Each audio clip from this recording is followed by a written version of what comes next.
ہماری کل کی جو نشست ہوئی تھی اس میں ہم نے یہ کہا تھا کہ آج تو ہم اپنے سوال کا خود ہی جواب دے رہے ہیں، اور آج انشاءاللہ آپ کو بہتر سوال کریں گے تو اللہ پاک توفیق عطا فرمائے گا، اور توفیق کے ساتھ وہ صلاحیت اور ہمت اور وہ ذرائع فراہم کرے گا جس سے اس کا جواب دے شاید ہم دے پائیں گے، یقیناً دے پائیں گے شاید کہ اللہ نے جو عطا جب اللہ کی طرف سے یقیناً انشاءاللہ اس کا جواب دے جائے گا۔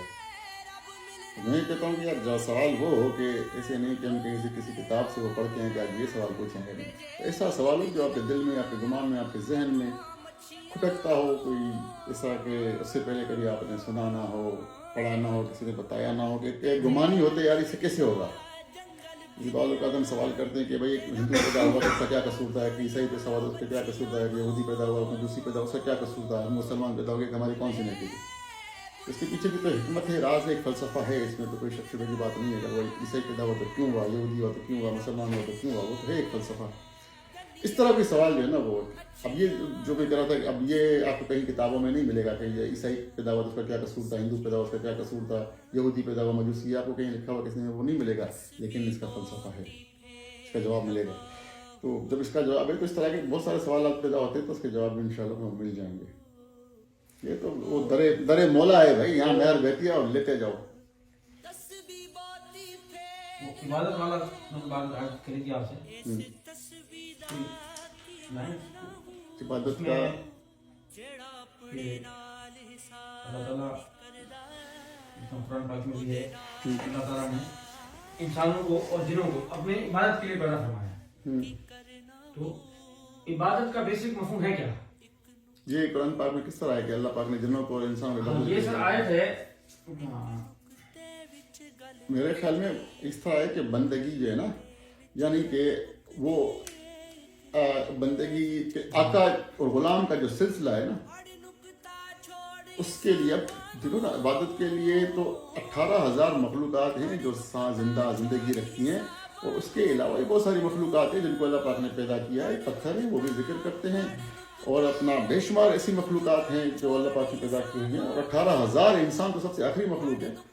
بندگی جو ہے نا وہ عبادت کے لیے تو اللہ پاک نے جس کو بھی پیدا کیا وہ اپنی بندگی کے لیے پیدا کیا، اپنی عبادت کے لیے کیا ہے۔ بندگی ہی تو اصل میں عبادت ہے۔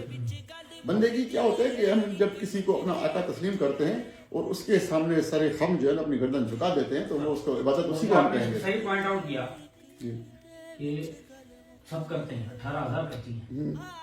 تو اب یہ جو عبادت ہے نا، یہ آیت ابھی میرے ذہن میں سوچ رہا ہوں، میرے ذہن میں آئی تھی آیت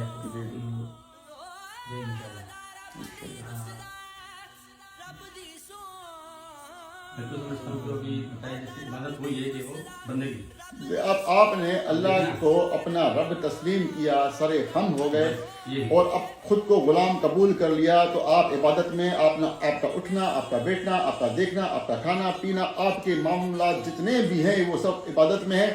آپ کا یہ ہاتھ جو ہے، یہ انگلیاں یہ کام کر رہے ہیں، موومنٹ کر رہے ہیں، زبان بول رہی ہے، آنکھیں دیکھ رہی ہیں، یہ کان سن رہے ہیں، آپ کا جسم جو جو کرے، آپ یہ مکمل عبادت ہے۔ یہ آپ کا ہاتھ اگر ہل رہا ہے، کام کر رہا ہے تو یہ اللہ کے حکم کی تکمیل کر رہا ہے، یہ عبادت کر رہا ہے، اللہ کا ذکر کر رہا ہے۔ آپ کی آنکھ دیکھ رہی ہے تو یہ اللہ کے حکم کی تکمیل کر رہی ہے، کیونکہ اللہ نے اس کو حکم دیا ہے دیکھنے کا، وہ دیکھ رہی ہے تو یہ بندگی ہے۔ آپ کی زبان بول رہی ہے تو اللہ نے اس کو حکم دیا ہے بولنے کا، تو یہ اللہ کے حکم کی تکمیل کر رہی ہے، بندگی کر رہی ہے، یہ بول رہی ہے تو اس کا مطلب عبادت کر رہی ہے۔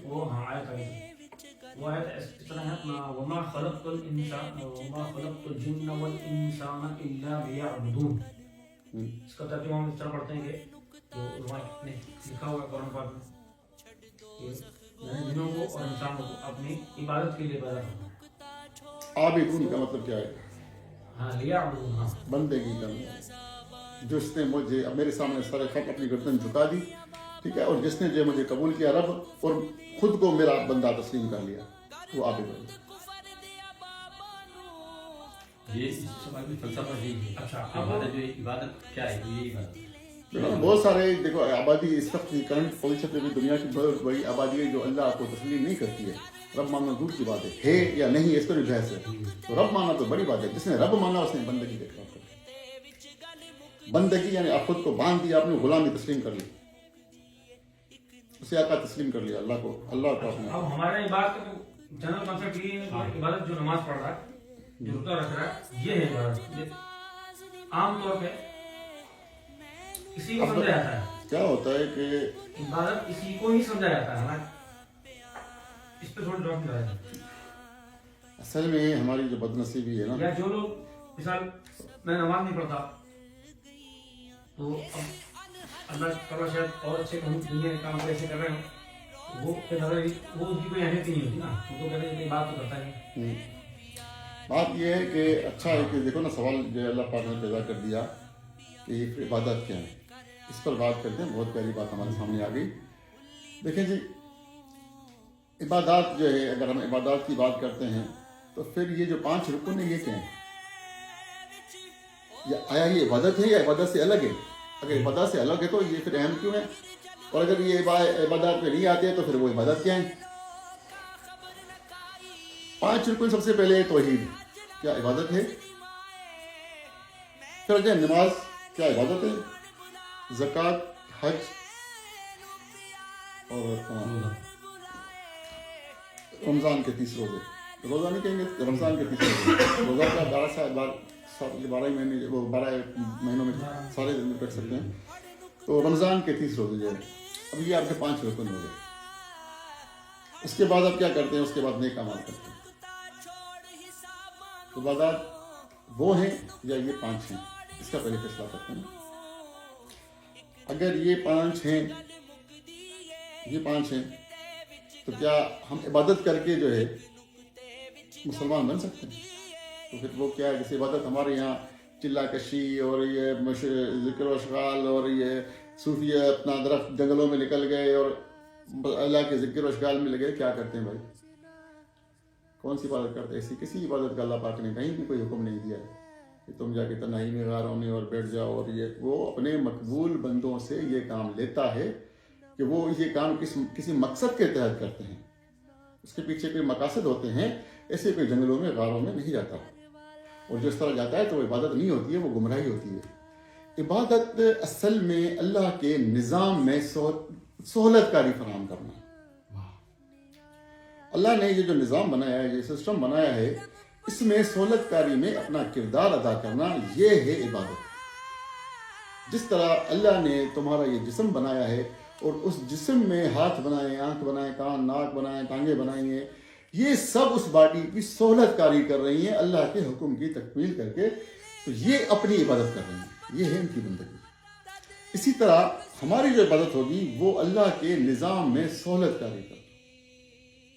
اب اللہ کا نظام کیا ہے؟ اللہ کا نظام نیک اور بد پر مشتمل ہے. ایک ہی آگ، وہ نیک بھی ہے بد بھی ہے. ایک ہی ہوا، نیک بھی ہے بد بھی ہے.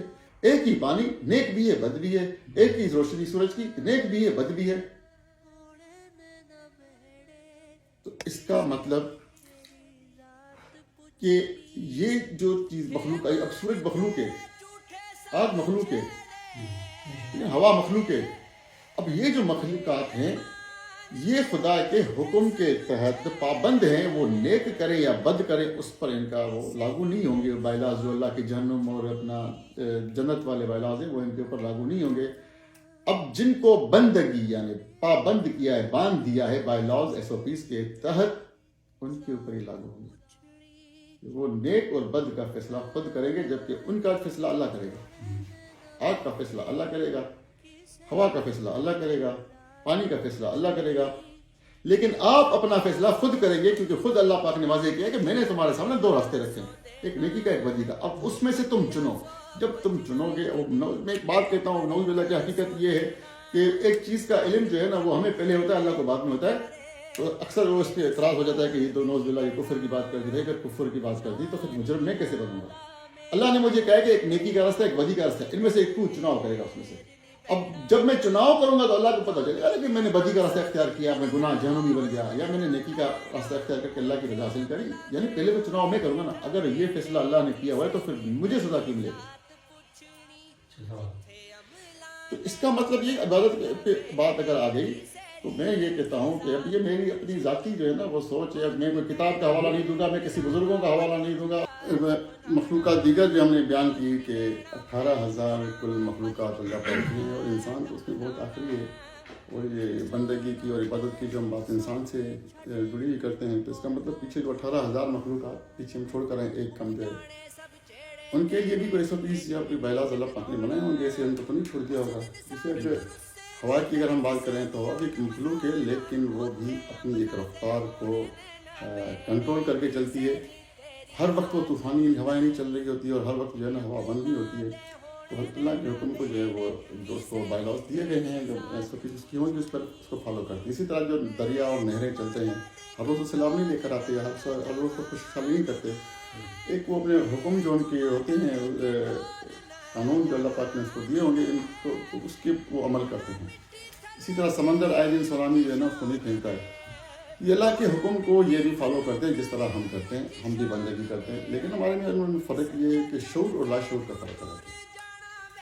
اللہ پاک نے ہمیں شعور دیا ہے، جبکہ دیگر مخلوقات جو ہیں ان کے پاس اس چیز کو، جیسے ہم فرشتے جو ہیں معصوم، اب وہ ہمارا والا جو نفسی شعور ہے نا اس سے جو ہے وہ بری ہیں، تو اس لیے وہ معصوم ہے کہ گناہ کا کانسیپٹ ان کے پاس ہے ہی نہیں. تو جب ہم بات کریں گے نیکی کی اور بدی کی تو وہ ہمارے اوپر لاگو ہوگی. جیسے فرشتہ، جہنم کا فرشتہ اگر سزا دیتا ہے تو بدی نہیں کرتا ہے، اس کے سے بدی نہیں آئے گی، کیونکہ وہ اپنے رب کے حکم کو فالو کر رہا ہے. اور ہوا اگر طوفان آ جائے گا اور تباہی بربادی کر دے گی اور گھروں کو اجاڑ دے گی، لوگوں کو بکھیر دے گی، تو وہ بدی نہیں کرے گی. سمندر دریا اگر سیلاب لے کر آئیں گے، زلزلے آئیں گے، پہاڑوں سے زلزلے نمودار ہوں گے، تو وہ بدی نہیں کریں گے. اب ان کے پاس یہ مخلوقات وہ بھی ہیں، تو ان کے پاس یہ کانسیپٹ نہیں ہے دو راستوں والا. یہ دو راستوں والا جن اور انس، جنات اور انسان کے پاس اللہ پاک نے یہ دو راستوں والا کہ تمہارے سامنے دو راستے ہیں، ایک نیکی کا، ایک بدی کا، اب تم ان میں سے جس کو منتخب کرو. جب آپ دو راستوں میں سے ایک منتخب کریں گے تو اس کا مطلب پہلے آپ اللہ کو مان کر آئے ہیں، تبھی آپ کے سامنے دو راستے ہیں نا. اللہ کو مان کر آئیں، اور اللہ کو ماننے سے پہلے اللہ کو جاننا پڑا ہوگا. اللہ کو جانا ہوگا، جاننے کے بعد اس کو مانا ہوگا، ماننے کے بعد وہ دو راستے نظر آئے ہوں گے. ان دو راستوں میں آپ نے ایک تفریق کی ہوگی کہ یار یہ راستہ جو ہے یہ اللہ کی رضا کی طرف جاتا ہے، اور یہ راستہ اللہ کی ناراضگی کی طرف جاتا ہے. اب آپ اس میں سے اللہ کی رضا چاہتے ہیں یا اللہ کی ناراضگی چاہتے ہیں، یہ فیصلہ آپ کریں گے، جس پر اللہ کے انوارات اور سزائیں ہمارے سامنے ہیں.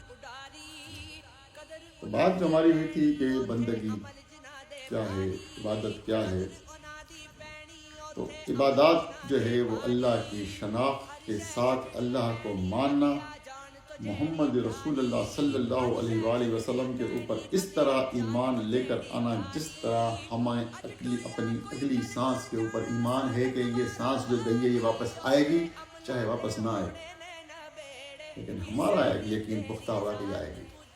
اس طرح اللہ کے رسول کے اوپر ایمان ہو، اور اس ایمان کے ساتھ ہم اللہ کو پہچانیں اور اسے مانیں کہ محمد رسول اللہ صلی اللہ علیہ وآلہ وسلم نے ہمیں ہمارے رب کی جو شناخت دی ہے، بے شک ہمارا رب اسی طرح ہے. تو جب ہم اپنے رب کو مانیں گے پہچان کے بعد، تو پھر یہ راز سارے ہمارے سامنے عیاں ہو جائیں گے کہ دیکھو، ہم صرف کمپیوٹر کو شناخت کر لیں تو ہمیں ساری بات سمجھ میں آ جاتی ہے وہ کیا کرتا ہے، کیسے کام کرتا ہے. اب آپ کمپیوٹر کہ بہت سارے لوگ ہیں، بلکہ میں تو کہتا ہوں اکثریت بیچاروں کو پتہ ہی نہیں ہوتا کہ کمپیوٹر کام کیسے کرتا ہے. میں نے بڑے بڑے میکینک سے پوچھا کہ یار یہ جو گاڑی میں آپ پیٹرول ڈالتے ہیں، پیٹرول ڈالنے سے کیا ہوتا ہے؟ یہ گاڑی چلتی ہے، بس گاڑی چلتی ہے، پیٹرول لیتا ہے، پیٹرول سے گاڑی چلتی ہے. بھائی چلتی تو ہے، لیکن پیٹرول گاڑی میں کیا کرتا ہے؟ پیٹرول تو ہم نے ٹینکی میں ڈالا، ٹینکی سے وہ انجن میں آیا، ہم تو گاڑی میں گاڑی چل رہی ہے، تو آخر یہ کیا ہو رہا ہے؟ اور یہ انجن کے اندر پیٹرول نے کیا کردار ادا کیا کہ اس سے ہماری گاڑی چل پڑی، ہمیں آگے لے کر گئی. کسی کے علم میں نہیں ہوتا ہے کیا ہوتا ہے. اصل میں ہوتا کیا ہے کہ جب ہم گاڑی کے اندر پیٹرول ڈالتے ہیں تو پیٹرول وہاں سے ہمارا انجیکٹر جو ہے اٹھا کے وہ فیول سسٹم کو دیتا ہے. فیول سسٹم اس پیٹرول کو جو ہے نا لیکوڈ سے گیس میں بدل دیتا ہے. گیس سسٹم جو ہے وہ ہمارے وہ اسپارک پلگ جہاں پر وہ آگ جل رہی ہوتی ہے وہاں پر وہ نوزلز کے ذریعے وہ گیس پہنچاتے ہیں. وہاں جیسے گیس پہنچتی ہے وہاں ایک دھماکہ ہوتا ہے، کیونکہ سلنڈر سے پسٹن جو ہے اوپر وہ بالکل بال سے بھی سینکڑوں گنا جو ہے نا وہ کم باریک اسپیس چھوڑ کے کھڑا ہوتا ہے. اس میں جیسے گیس پہنچتی ہے ایک بم دھماکہ ہوتا ہے, اس بم دھماکے سے ہمارا ایک پسٹن نیچے چلا جاتا ہے, دوسرا اوپر جاتا ہے. کرنٹ کی کوئی سسٹم وہ ڈیزائن اسے کیا ہوا ہے کہ ایک نیچے جائے گا دوسرا اوپر آئے گا, جیسے ہی دوسرا اوپر آئے گا اوپر سے کیم جو ہے دوسرا فائر کر دے گی. اب کرینک اور کیم کی ترتیب کے دوران انجن کے جو ہے نا پسٹن اوپر نیچے جاتے ہیں. اسی اس کنڈیشن سے ہمارا فلائی ویل گھومتا ہے, فلائی ویل گیئر کو آگے سے سپلائی دیتا ہے, جس سے ہمارا ویل سسٹم جو ہے وہ چل پڑتا ہے اور گاڑی ہمیں لے جاتی ہے. یہ ہوتی ہے تھیوری پیٹرول کی. اب پیٹرول کیا کرتا ہے کسی کو پتہ ہی نہیں ہے. تو اس طرح جو ہم کہتے ہیں کہ ہم جو ہے اب مسلمان تو ہو گئے, ایمان تو لے کر ہے, کس پر لائے یہ پتہ نہیں.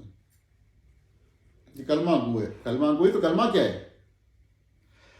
اب سب سے پہلے تو ہمارے معاشرے کے اندر ایک ہمارے مسلمان بھائی کو جو ہے نا بدقسمتی ہماری کہ کلمہ نہیں آتا, اور جن کو آتا ہے تو ان کو پڑھنا آتا ہے, کلمہ ان کو بھی نہیں آتا ہے. کیونکہ کلمے کی جو شروعات ہوتی ہے نا وہ کفر سے ہوتی ہے. لا, لا کا مطلب ہے انکار, انکار کا مطلب ہے کفر. انکاری کافر کو ہم جو ہے نا کافر جو کہتے ہیں انکاری, کس کا انکار کیا؟ لا, انکار کا انکار کیا, چھوڑ دے, انکار کر ان بتوں کا. اس سورج کا جس کو تو رب مانتا ہے انکار کر, اس آگ کا جس کو تو خدا مانتا ہے انکار کر, اس درخت کا جس سے تم رب مانتا ہے انکار کر, اس پتھر کا جس سے تم مراد کی توقع رکھتا ہے اس کا انکار کر. لا, انکار کر, کفر کر, کفر کر ان سب کا. جن کو تو مانتا ہے ان کا کافر بن جا. علامہ اقبال نے بڑا زبردست شعر بھی کہا ہے اس پر نا کہ ہم ہیں وحدانیت پرست واحد خدا ہمارا, ہم ہیں کافروں کے کافر کافر خدا ہمارا. اب یہ اس پر کفر کا فتویٰ لگا تھا, لیکن بعد میں پھر وہ جو فتویٰ لگانے والوں کو بڑی شرمندگی کا سامنا کرنا پڑ گیا تھا. یہ تو خدا کو پہچانتے ہی نہیں ہے. تو علامہ اقبال نے تو خدا کو پہچانا, تبھی تو یہ بات کہی تھی. تو کلمہ جو ہوتا ہے وہ لا سے ہوتا ہے, لا الہ الا اللہ, پہلے انکار کر پھر قبول کر. لا نہیں الا اللہ, کوئی معبود تیرے سوا, محمد رسول اللہ, محمد تیرا رسول ہے. اب رسول کیا ہوتا ہے ہمیں یہ پتہ نہیں. ہمارے پاس نبی بھی ہے, پیغمبر بھی ہیں, انبیاء کرام کا بھی کانسیپٹ آتا ہے. ہمارے پاس اللہ کے نیک بندے, برگزیدہ بندے, انبیاء کا استعمال ہوتا ہے.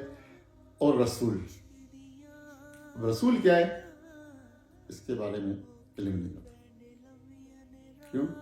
کیونکہ مسلمان ہیں, اس لیے علم نہیں ہے. یہودی ہوتے تو مسلمانوں کا سارا علم جس طرح یہودیوں کو ہے تو ہمیں پھر مسلمانوں کا سارا علم ہوتا.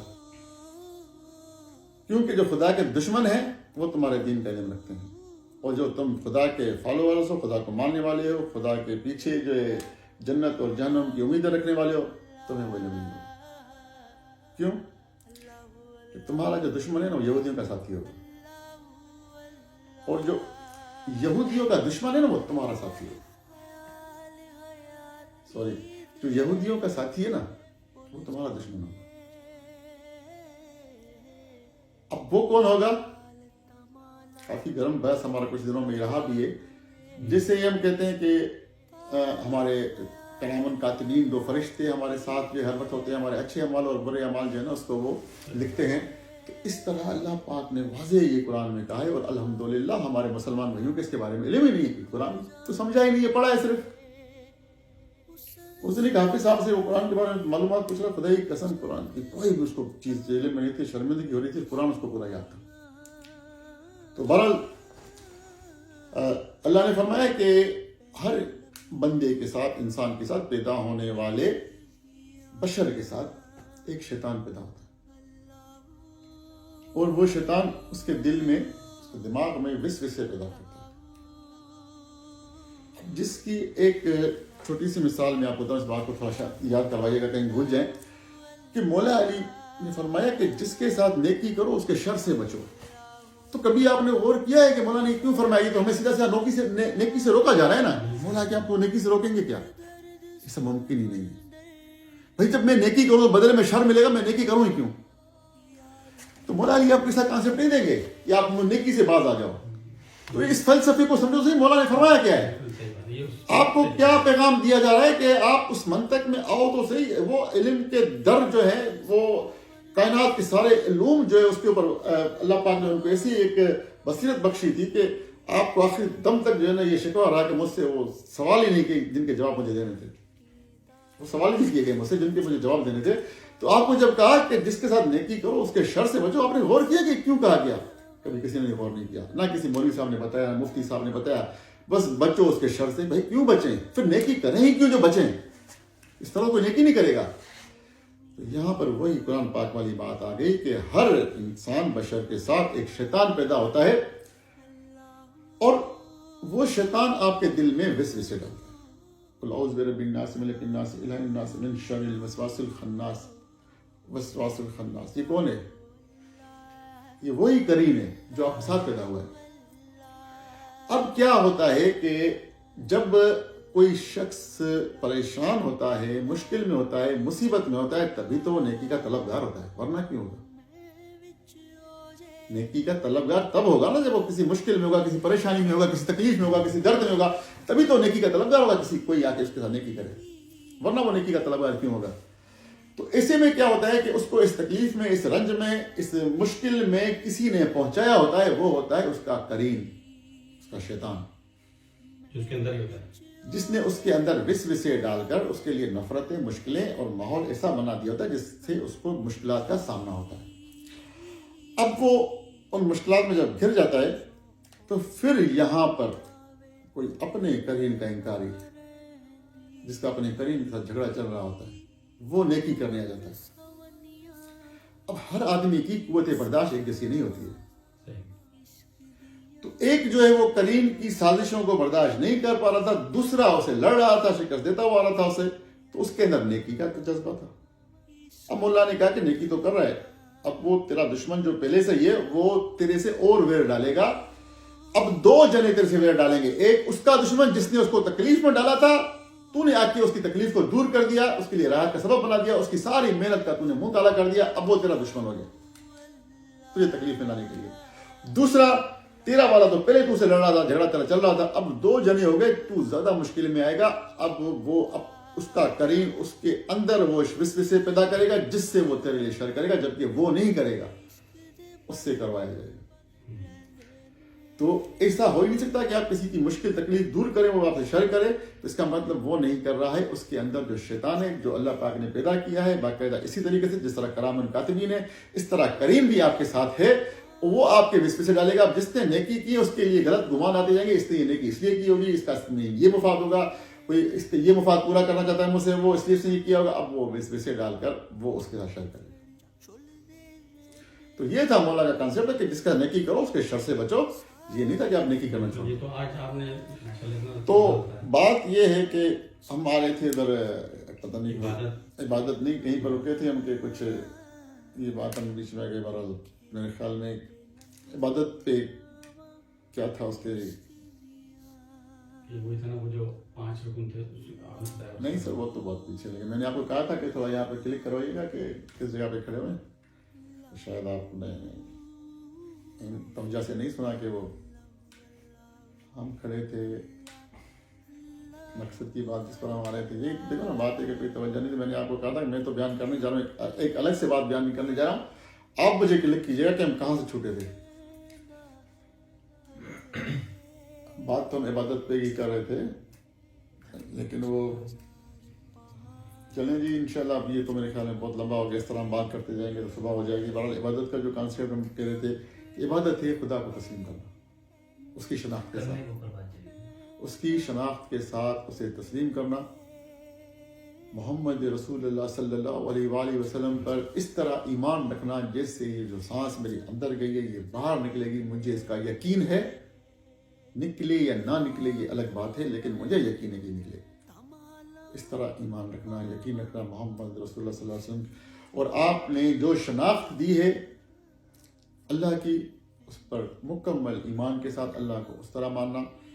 اور پھر اللہ نے جس کام کے لیے بھیجا ہے اسے تلاش کرنا. ہم نے تو قرآن پاک کی پہلی آیت جو ہے الف لام میم اس کو ہی شناخت نہیں کیا ابھی تک. نبی نے بتایا نہیں, صحابہ نے سکھایا نہیں, بزرگوں نے سمجھایا نہیں, ہم نے کوشش ہی نہیں کی. جبکہ اللہ نے کہا کہ غور کرو, میں نے تمہارے لیے آسان کر دیا ہے. تو جنہوں نے غور کیا تھا ان کے پاس یہ سب معنی ہے, کہ سب کچھ ان کو پتا ہے. جنہوں نے غور کیا تھا, اب کیا ہے نا, اب یہ چیزیں غور کرنے والی ہے نا, یہ گمان پر آ جائیں گی. اس کا کوئی ترجمہ نہیں ہے, کوئی نہیں بتا سکتا. جس کا نبی نے نہیں بتایا وہ کسی کوئی آپ کو کیا بتائے گا. تو آپ گمان کریں گے, جیسا گمان کریں گے اچھا گمان ہوگا آپ کا, اچھا آئے گا. اب میں جیسے فرض کروں مجھ سے, میں خود سے پوچھتا ہوں کہ یار الف کا مطلب کیا ہے, میں کہتا ہوں یار الف کا مطلب تو اللہ ہی ہوگا. تو پھر لام کا مطلب کیا ہے, لوح محفوظ ہوگا. پھر محمد کا مطلب کیا ہے, یا میم کا مطلب کیا ہے, میم کا مطلب محمد ہوگا. تو کہیں ایسا تو نہیں ہے اللہ کا لوح محفوظ سے پیغام محمد رسول اللہ کے لیے, تو وہ پیغمبر بن گئے. تو میرا گمان یہ آ گیا اس کے اندر. اسی طرح یاسین, نون, میم, کاف, ان سب پر اگر آپ غور کریں گے تو اس کی ایک آپ کو واضح معنی سمجھ میں آ جائے گی.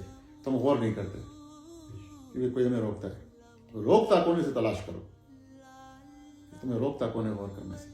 آج کل ہمیں بہت لیجیے قرآن پاک کو ترجمے سے نہیں پڑھنا, گمراہ ہو جاؤ گے, بھٹک جاؤ گے. تو بھائی کیسے پڑھو, تلاوت کرو. وہ اللہ نے تمہیں کہاں کہا ہے تلاوت کرو, صرف واضح اللہ نے کہا ہے کہ فجر کے وقت میں تلاوت کرو بس. باقی اس پر غور کرو, فکر کرو, سمجھو. تمہارے لیے کھلی نشانیاں ہیں اس کے اندر. یہ کہا ہے تلاوت کا, تو ایک مختصر وقت اور فجر کے وقت میں اس کی تلاوت کرو, اللہ تمہیں اس کا اجر دے. تو ہم نے تو بس وہ رٹا لگانا ہے. اللہ کہتا ہے کہ میں اس کی ایک آیت پہاڑ پہ نازل کرتا تو وہ ریزا ہو جاتا. ہم تو 10 ختم ایسے نکالیں فٹافٹ, پتہ ہی نہیں لگتا ہے کہ وہ کھڑے 4 تراویح میں نہیں, وہ پورا ختم کر دیا. اللہ مالک اللہ کریں گے, پہاڑ ریزا ہو جائے گا اور ہم 10 قدر ختم کر کے دوڑ رہے ہوتے ہیں. تو مطلب یہ قرآن اور وہ قرآن فرق ہے, کچھ نہ کچھ فرق ہے. وہ بعض اوقات میں ایک بات کہتا ہوں کہ یار ایک وائز میں مولوی صاحب کی بات سن رہے ہوتے ہیں تو فکر سارا دکان کی طرف, کاروبار کی طرف ہوتا ہے, ادھر ادھر کی چہ گومیاں سن رہے ہوتے ہیں. لیکن وہی باتیں جب ممبر پر بیٹھ کے کوئی بزرگ کرتا ہے تو کلیجہ پھاڑ دیتا ہے. باتیں تو وہی ہوتی ہیں, فرق لفظ تو وہی ہوتے ہیں, تاثیر میں فرق ہوتا ہے. تو اس طریقے سے جب آپ قرآن پہ غور کریں گے نا, ایک ایک لفظ آپ کو جو ہے نا وہ چیرتا جائے گا, پھاڑتا جائے گا. اور حافظ صاحب سے آپ قرآن سنیں, پتہ نہیں چلے گا کہ یہ اسپیڈ کون سی گاڑی کی ہے, 400 سی سی کی ہے, 1300 سی سی کی ہے, یا 1000 سی سی کی ہے. اسپیڈ ہوتی ہے, بس سمجھ ہونی چاہیے قرآن. ہر قرآن کی دیکھیں, قرآن جو ہے وہ اصل میں اللہ پاک نے آپ کو کہانیاں سنائی ہیں. وہ کہانیاں اصل میں آپ کی اپنی زندگی کی کہانیاں ہیں, جو آج آپ زندگی گزارے نا, وہ اس کی کہانی ہے کہ اس کو تم کیسے بہتر بناؤ گے, اس میں تمہیں کس مشکلات کا سامنا کرنا پڑے گا, تم ان مشکلات کا کیسے مقابلہ کرو گے, تم بہتری نظام میں کیسے لاؤ گے, تم اپنے اندر میں, اپنے خاندان میں, اپنی دنیا میں, اپنی آخرت میں کیسے بہتری لاؤ گے. وہ ساری کہانیاں اللہ پاک نے آپ کو بتائی ہیں کہ یہ کہانیاں تمہاری زندگی کی ہیں. اب جو جس وقت پیدا ہوگا اس وقت وہ اس کی قرآن کہانی ہوگی. جیسے میں ایک مثال دیتا ہوں کہ یوٹیوب دیکھیں, آپ یوٹیوب پر ایک ویڈیو لوڈ کرتے ہیں, پوری دنیا میں انٹرنیٹ استعمال کرنے والے سب اگر اس ویڈیو کو دیکھنا چاہیں تو جو جہاں سے پلے کرے گا اس کی الگ الگ ویڈیو چلے گی, ہوگی وہ ایک ہی ویڈیو. تو قرآن پاک کی میں اللہ پاک نے جو آپ کو کہانیاں سنائی ہے نا, دیکھو ایک انسان نے ایک چھوٹی سی وہ ایک کریشن کر کے, ٹیکنیکس استعمال کر کے ایک ایسا سافٹ ویئر آپ کے سامنے وہ لے کر آ گیا. تو قرآن جو ہے وہ ایک جو کہانی لے کر آیا اللہ پاک آپ کی زندگی کی, وہ آدم سے لے کر, کیونکہ لوح محفوظ ہے نا, آدم سے لے کر اور آخری بندہ جو قیامت والے دن مارا جائے گا نا, سب کے لیے وہ کہانی سیم ہے. تو قرآن پاک کہانیوں پر مشتمل ایک مکمل دستور حیات ہے جو آپ کو اس دنیا کی خرافات سے نکال کر ایک اچھی دنیا میں اچھے مقام تک لے جانے کا راستہ دکھاتا ہے. اب اس راستے پر ہمیں چلنا ہی نہیں, اس کو سمجھنا ہی نہیں. جب اس راستے پر ہم نے اس اچھی دنیا میں اچھے راستے پر جانے کا ارادہ کیا نا, تو قرآن سارا سمجھ میں آ جائے گا. اب ہم نے وہ یقین ہے ہی نہیں کہ کائے کی جنت, کائے کی دوزخ, کائے کا اعلیٰ, یقین نہیں ہے, مانتے ہیں. یقین ہوتا ہے جنت کا انکار کیسے کرتے یار. ابھی آپ کو میں کہوں کہ چلو جی آپ اگر یہ کام کر دو تو میں صبح آپ کو یہ کار گفٹ کروں گا, خدا کی قسم آج 3 دن آپ کو نیند نہیں آئے گی وہ کار لینے کے لیے, تو جنت کو آپ کیسے ٹھکرائیں گے؟ اس لیے کہ مانتے نہیں, اس لیے ٹھکراتے ہیں. اور جس طرح مانتے ہیں وہ اپنے رب کو دھوکا دیتے ہیں.